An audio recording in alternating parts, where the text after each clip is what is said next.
एबे आमे आसी पहुँची जाइए विज्ञान विभागटी को विज्ञान और सामाजिक को मिसेकी टोटाल 30 टी क्वेश्चन पड़ो।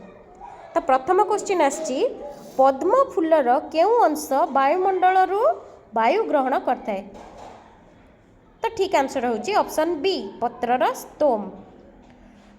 तापर क्वेश्चन टी आसला मानवर केउं कार्यकलाप वायुमंडल रे उपस्थित अम्लजान स्तर को ह्रास करिथाए बा कमे देइथाए। तो ये ऑप्शन ए ठीक आंसर हम जंगल नष्ट। मनीष मुख्यतः जंगल नष्ट करने द्वारा अम्लजान स्तर दिनकू दिन ह्रास हो जाउछि। तापर क्वेश्चन आसला प्रबल वर्षा और पवन हेतु माटीर उपरी भागर उर्वरता क्षय को कौन कह जाए। तो ये ठीक आंसर होची मूर्तिका क्षय ऑप्शन सी मूर्तिका क्षय। तापर क्वेश्चन केउं दुईटी खाद्य सार आवश्यक परिमाण रे खाइले अपपुष्टि रोग हुए नहीं। तो आम जाचे श्वेतसार एवं पुष्टिसार जातीय खाद्य सठिक परिमाण रे खाइले आमर अपपुष्टि रोग हेब नहीं। तेणु ये ऑप्शन ए टी ठीक आंसर हेब।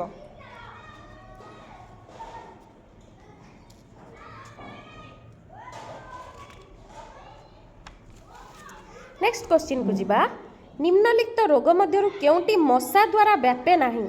साधारणतः मशा द्वारा आमको प्लेग रोग होई न थाए। तेणु ये प्लेग टी ठीक आंसर हम कारण प्लेग टी मूषा द्वारा व्यापी थाए। तापर क्वेश्चन निम्नोक्त आवर्जना मध्यरु केउंटी माटी रे सहजरे मिसी जाई थाए। तो ये ठीक आंसर होची कागज बैग ऑप्शन सी कागज बैग टी अति सहजरे माटी रे मिसी जाए। 37 नंबर क्वेश्चन केउं गैस को उद्भिद गैसीय अवस्था रे व्यवहार करि पारे नाही। तो ये ऑप्शन बी जबक्षार जानटी ठीक आंसर हेब। 38 नंबर क्वेश्चन केउं कार्य पई अंगारकाम्ल गैस को व्यवहार करा जाई न थाए। तो ये ठीक आंसर होची ऑप्शन डी पानी विशुद्ध करिवारे। आमे पानी को साधारणतः ब्लीचिंग पके विशुद्ध करथाउ सेठी अंगारकाम्ल गैस व्यवहार करा जाए नाही। तापर क्वेश्चन साइकिल रो उद्भावक किए। साइकिल रो उद्भावक होचंदी मैकमिलन। तेणु ये ऑप्शन सी टा ठीक आंसर हेब। नेक्स्ट क्वेश्चन को जिबा क्वेश्चन नंबर 40 बिछा कामुड़िले शीघ्र उपशम पाई कौन व्यवहार करा जाई थाए। तो चून पानी साधारणतः बिछा किबा भर एमान सब कामुड़िले आमे चून पानी रो व्यवहार करिथाउ। 41 नंबर क्वेश्चन ओट निज शरीर रो केउंठी अधिक पानी जमा करी रखि पारे। तो ओट साधारणतः कुजरे अधिक पानी जमा करी रखे ऑप्शन ए टा ठीक आंसर हेब। 42 केउं प्राणी तार चारोटी जाक गोड़ को हाथ परी व्यवहार करि पारे। तो एटार आंसर होची मांकड़। मांकड़ तार आग दुईटा गोड़ को हाथ पड़ी व्यवहार करि पारिथाए। तापर 43 क्वेश्चन जल प्रदूषण पाई निम्नोक्त मध्यरु केउंटी एक प्राथमिक कारण अटे।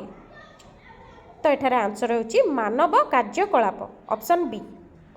44 क्वेश्चन खाद्य रे केउं प्रकार शक्ति थाए। तो एटार ठीक आंसर होची ऑप्शन डी रासायनिक शक्ति थाए। क्वेश्चन नंबर 45 निम्नस्थ मध्यरु केउंटी सकल शक्तिर आधार अटे। तो एथिरु सठिक उत्तर होची option A Surya.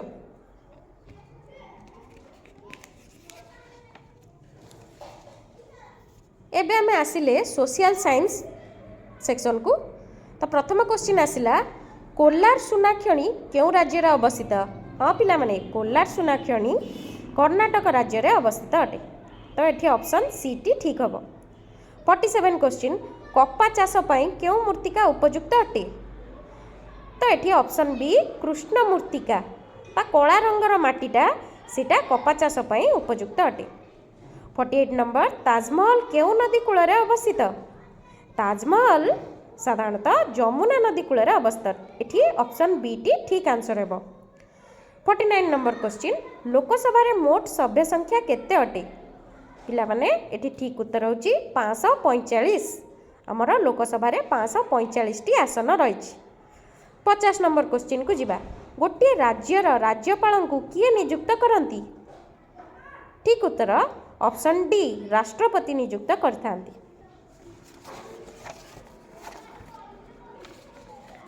Question number 51 मानचित्र निम्नलिखित केउं रंग को जल भाग को सूचाए।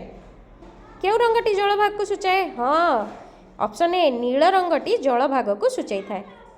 52 नंबर पूर्वतट रेलपथर मुख्य कार्यालय केउठारे अवस्थित आमर ओडिशार भुवनेश्वर ठारे अवस्थित 53 नंबर केउ राज्य रे बिहु पर्व पालन करा जाय थाए ठीक उत्तर होची ऑप्शन बी आसाम 54 भारतर सर्वोच्च न्यायालय केउठारे अवस्थित बा आमर सुप्रीम कोर्ट केउठी अवस्थित ऑप्शन ए दिल्ली ठारे अवस्थित 55 केउ अक्षांशटी उत्तर गोलार्धर अवस्थित कर्कट क्रांति बा ऑप्शन ए जोटा कि उत्तर गोलार्धर अवस्थित